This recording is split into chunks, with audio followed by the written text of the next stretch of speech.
Hey guys, this is FP Plays and welcome to today's episode of the Minish Cap. Last time we made it through the Castor Wilds and the Wild Ruins, and today we're going to tackle the third dungeon, or at least start it. So this is the Fortress of Winds. So far, the dungeons in this game haven't been too tricky. Yeah, as though we get how dungeons work. Anyway, so far the dungeons haven't been too tricky, but I do remember this one being at least a little more interesting than the first couple, or certainly more than the Cave of Flames. Right away we get some Stalfos trying to stomp us.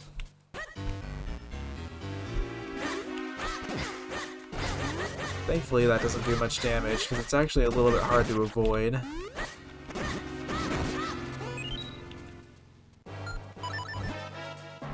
Anyway, we'll use our bow to take this guy out.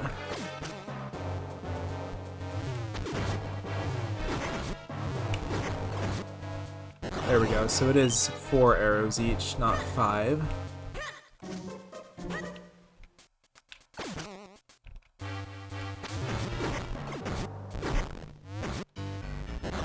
Okay, I miscounted there, but there we go. Nothing too difficult yet.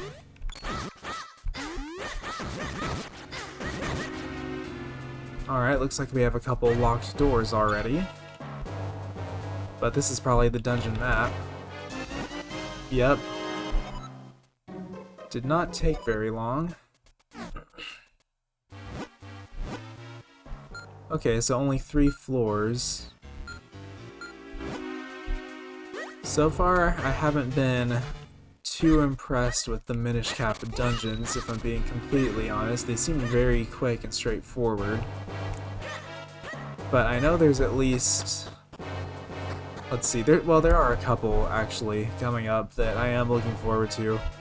I think starting after this one, they get a lot... Whoa, my microphone just fell over practically. Anyway, I think after this one, they start to get a little more interesting overall. But they're still pretty fun. Anyway, got some more Stalfos here. Some keys. Okay, so where there's an eyeball in Zelda, you're gonna want to use your bow. That's pretty much how it works.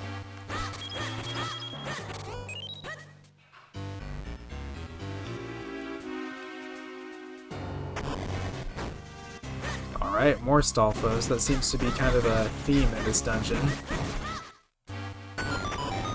Maybe this was a war ground or something, and these are the spirits of the dead soldiers or something. I think in Skyward Sword, if you talk to Fi and ask her about like the Stalfos, she'll say something like that they're the spirits of soldiers or something to that effect. I could be remembering wrong though.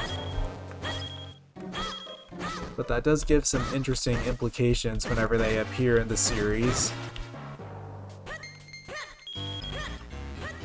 So I'm gonna say that's my official Fortress of Winds theory. There was some kind of battle here, and lots of the soldiers died, but who knows what they were fighting for.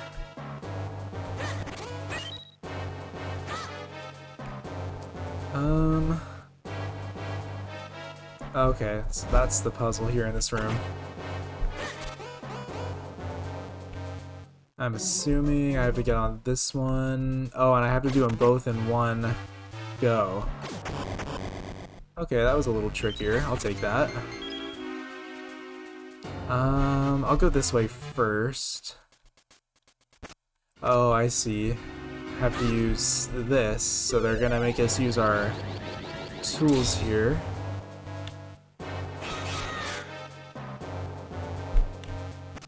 Ah, okay, that's pretty clever. We're gonna have to navigate around the statues. Nice. That's a fun positioning puzzle. Ooh. Ah, but it doesn't let me use my items in that form. That sucks. I thought I was gonna take them both out in one shot. That would have been pretty cool, but sadly you can only use your sword when you have duplicates. I guess they didn't want to give the duplicate version all the animations or something? I don't know. Wow, is this already the dungeon item? Okay, the compass. I was gonna say, I like the item we get, but the dungeon would be going a little too quick if we already had that. Okay, so no more treasures on this floor or the first floor. Actually, there's one on the first floor.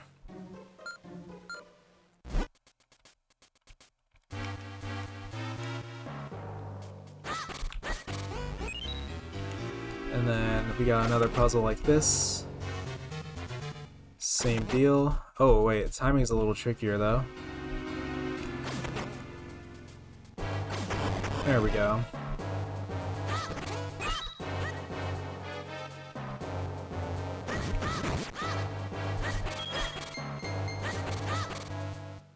I like that this dungeon is incorporating the sword ability at least. That gives it some points. Let's see.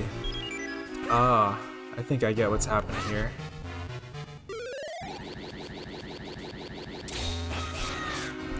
So this is basically... Oh wait, okay, that's pretty clever. I'll say this is a pretty good puzzle. This dungeon's definitely growing on me. We're gonna have to push this one out of the way. And now we should have room to get here horizontally. I like that. That's really cool. But basically, in the next Let's Play that I plan to do, since I'm going in timeline order, it'll be 4 swords. In that game, you basically push blocks with 2 links, kind of like this, but it's actually 2 players doing it like independently, so it's a little bit different, but the same basic idea. You can see where they got the inspiration. Anyway, we'll just jump down and nab our small key. Are locked doors marked on here, I wonder?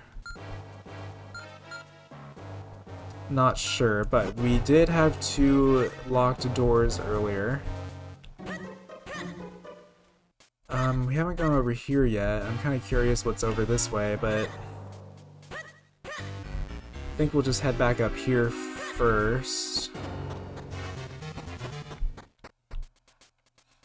I think they set this dungeon up so that you can actually do either the left or right door first, and you won't get stuck either way, so that's actually pretty cool. I like that you have some freedom. I'd say this is definitely an improvement over the previous dungeon. The Cave of Flames was like really straightforward, barely even a test for the most part. With the exception of some timing-related challenges at the end. But not really a puzzle. Ooh, okay, we got a Dark Nut coming after us again.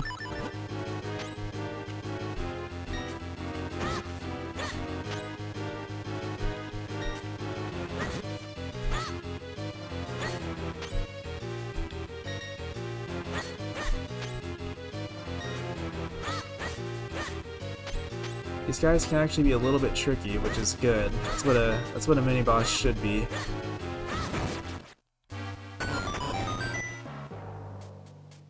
But not too tricky. Oops.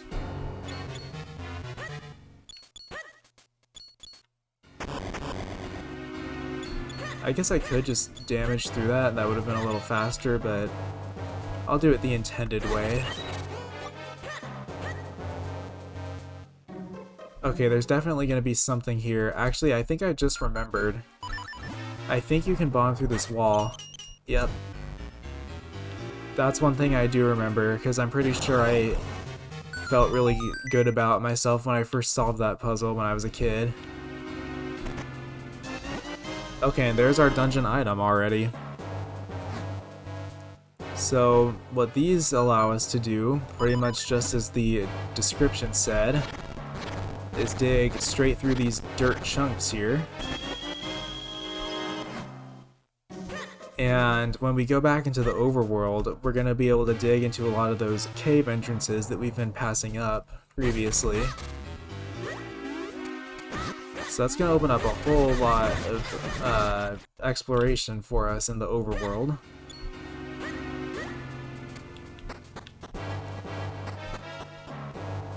And then I think I'll take this portal because we don't have our other key yet. Wait. Huh? Oh, okay. Apparently I was not where I thought I was. Oh, this is the beginning of the... Wow, I didn't even realize this was the beginning of the dungeon. I thought I was somewhere else entirely. Okay. Wait, that doesn't add up. Okay, this is the beginning. So why doesn't that show on the map? That's weird. I guess this corridor just is not on our map. That is odd.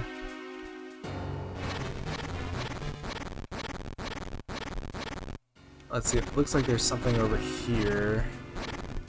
Yep, there we go. Now we can enter this room. Okay, Wizrogues. I forgot they were in this game.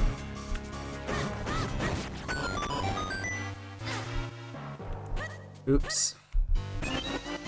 80 mysterious shells. I'll actually take that since I'm a completionist and I want to get all those figurines.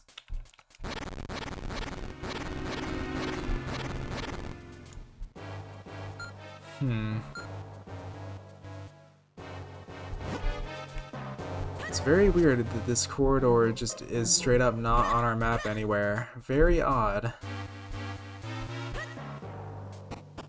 Anyway, we'll see what's up here.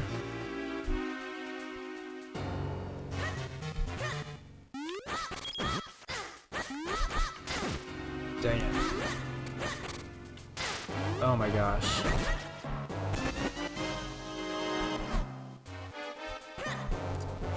I have no idea if there's... Oh my goodness. I have no idea if there's a right and wrong switch.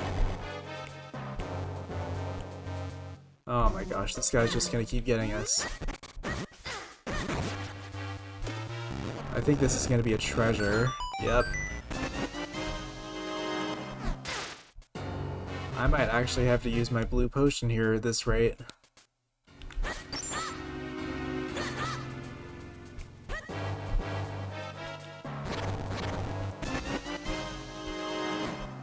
Another kinstone, not too shabby.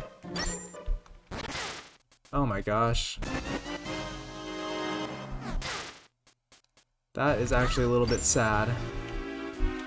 I don't know if those guys can be defeated either.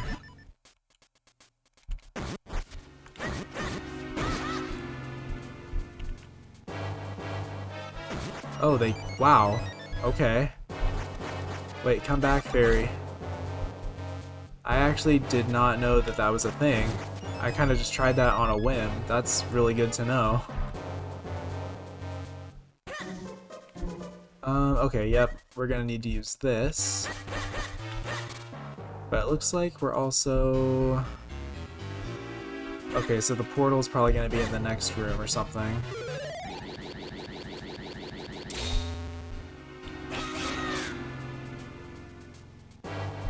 Oh, wait a second. That's not gonna work. I'm assuming this guy is standing on one. Yep.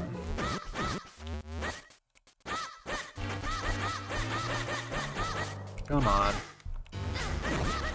It's kind of weird that they'll only take damage when they're awake and not when they're asleep, but that's just how it works.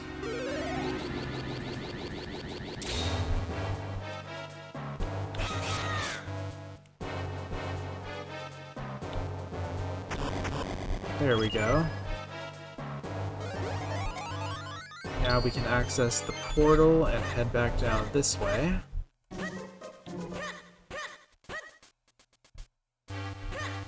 I'm assuming we're gonna want to wake this guy up.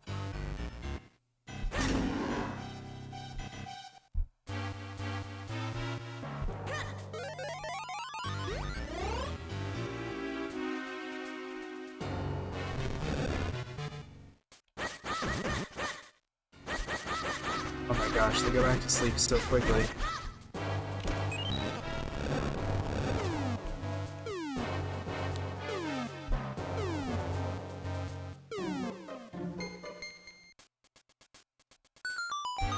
Alright, we'll just head on after the key.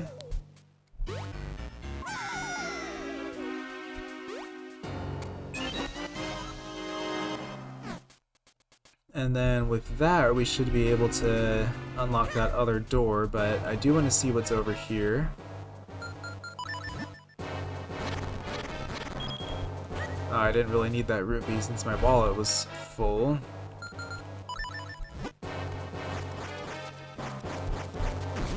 But yeah, I like that they gave the boomerang some actual use as an optional item. Makes this dungeon a bit easier.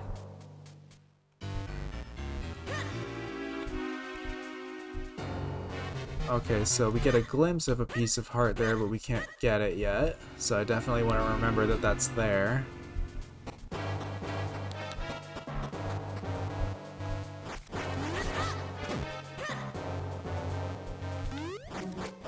There we go.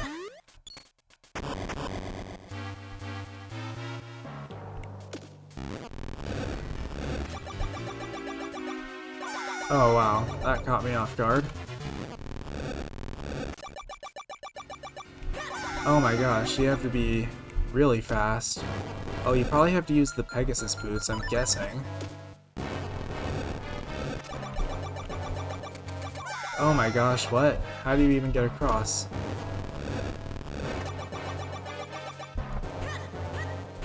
Okay, apparently that's how you do it.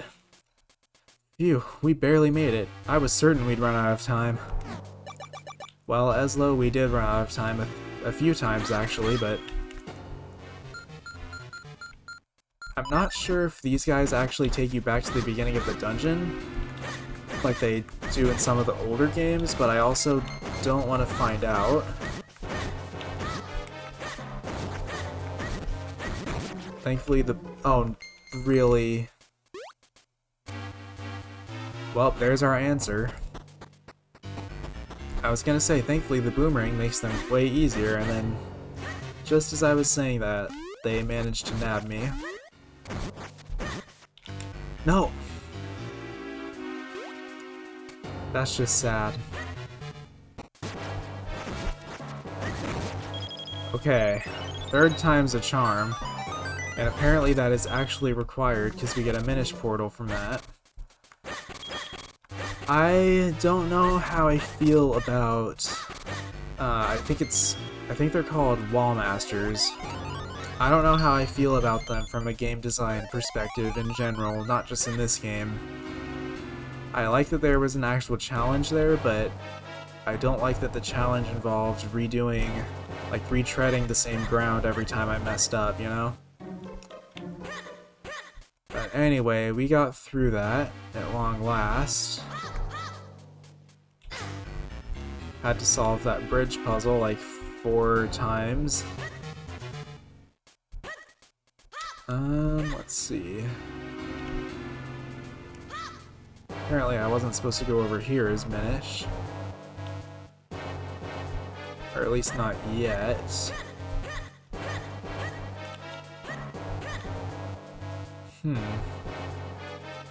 Okay, that's odd.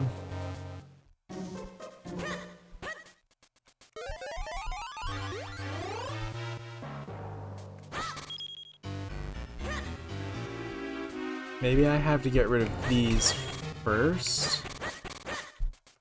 Wait. Yeah, because I can't...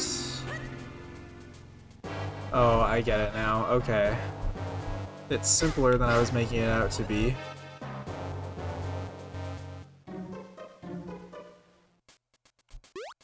There we go. We're gonna have to drag these guys onto 2 of these switches.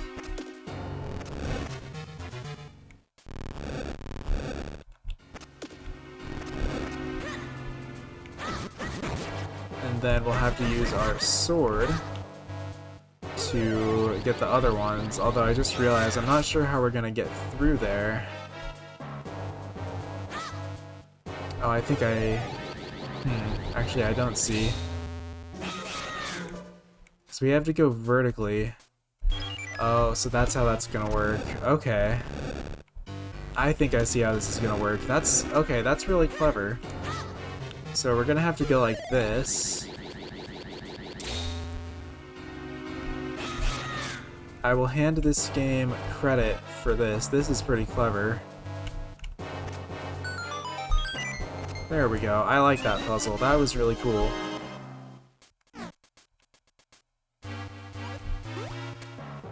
And we'll just hide under the spikes again. And there we go.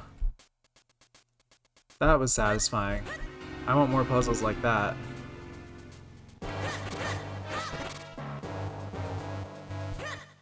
And of course we have more of these guys spoiling our fun.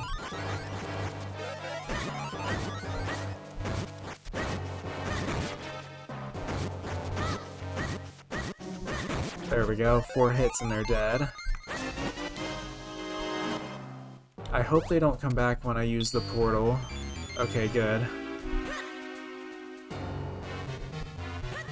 Okay, before I go on, I want to see what's through this little Minish door. There we go.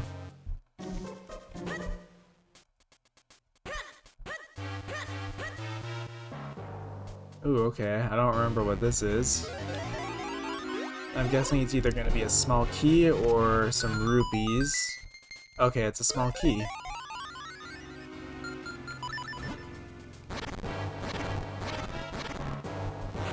Okay, something's blocking us right there, but I'm not sure what.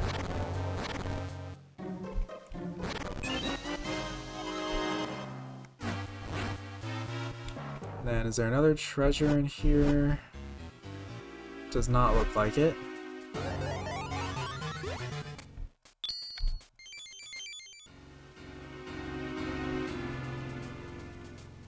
And then we can conveniently jump right down here.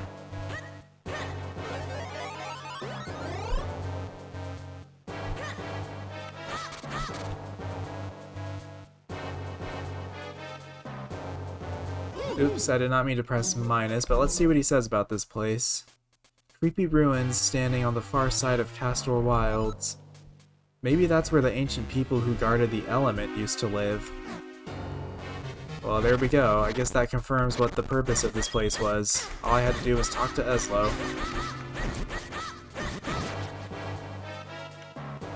Although my theory might have some credence because at the end of this dungeon there's going to be a little plot twist with the element, but I won't spoil it till we get there.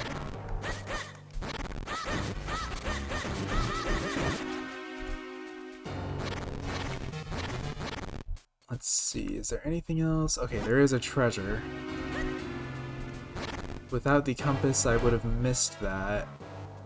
Is that in here?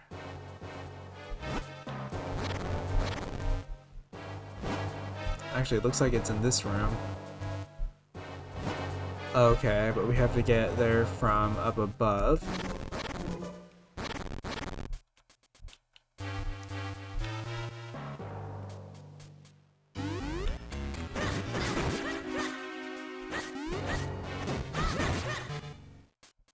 Okay, we got the key, so that was a good move.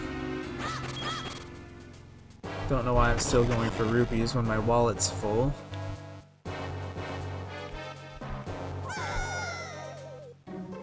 Oh, great, they tricked me. Alright, we will just head back up.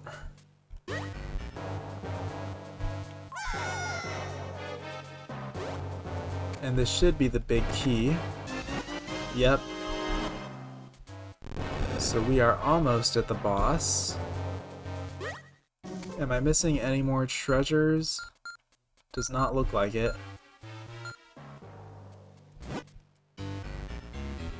Now we just have to find our way back to the 3rd floor. Although I don't exactly remember how to get there.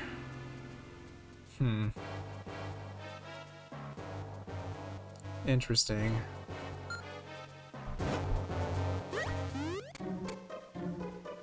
It's definitely not through there.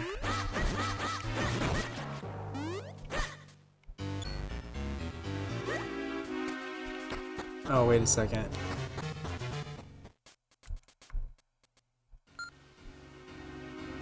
Let's see what happens if I go this way. Okay, have I even been here yet? Okay, odd. That treasure's not on my map.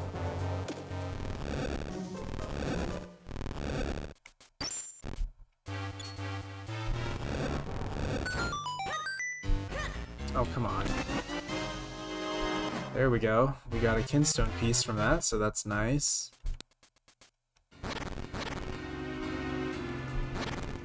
Is there anything over there that I missed? Yeah, this outdoor area is just not on the map at all, so I honestly am not sure if I missed something over there. Kinda have to go check now. Okay, we can turn into a Minish right here.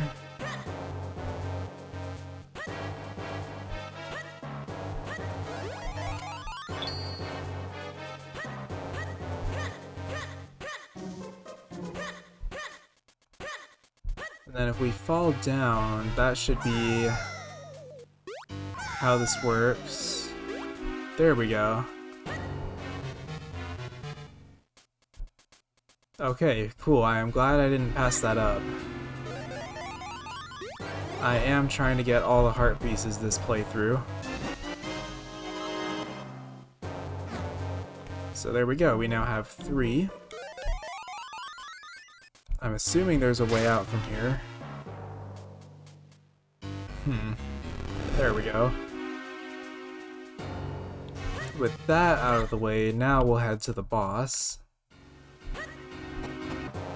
Alright, now we have made it back to the boss. Oh, I should have made that portal the first time I was in here. Oh well.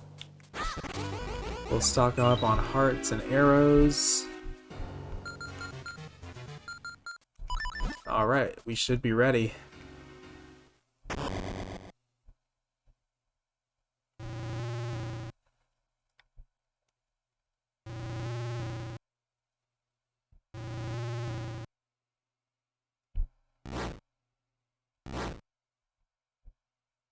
So here's our third boss. I don't remember what he's called, but we get our infamous head and 2 disembodied hands type of boss. Kind of a trope. Actually, not kind of. It's definitely a trope in the Zelda series, and honestly other Nintendo series at this point. It's a pretty fun boss, so once you shoot the things in its hands and then slash them with the sword, it'll kind of go to sleep. At that point, you head inside its mouth and start hacking away at these pillars. And then it'll kind of just pluck you back out, and you repeat. It's a pretty unique take on this type of boss, like the turning into a Minish and going inside it. I like that part for sure. It takes like what's a very standard boss otherwise and kind of spices it up a little bit.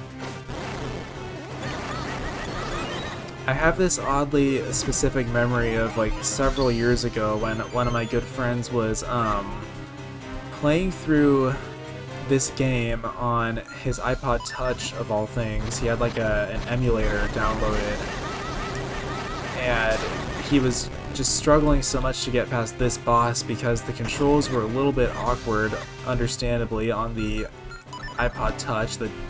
He was literally using touch controls to get through the game. And that part, I tried to help him with it, and this part was like really hard. So that's kind of a memory I'll always have of this boss, but if you're playing on regular Nintendo hardware, it's not too much of a problem. It can definitely deal some damage though. come on. Oh, come on. It's heating up a little bit. Yikes. Okay, good. We can shoot those guys. Ah!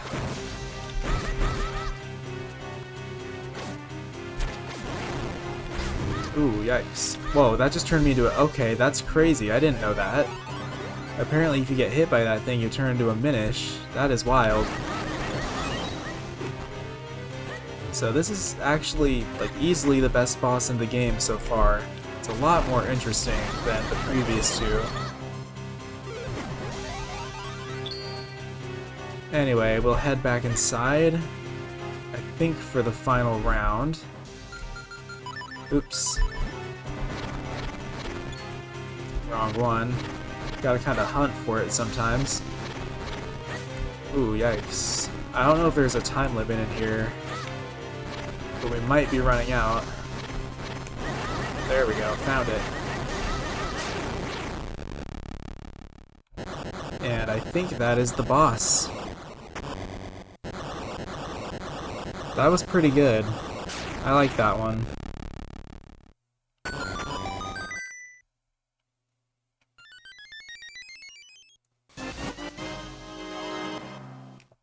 So there we go. I think we have 8 hearts now.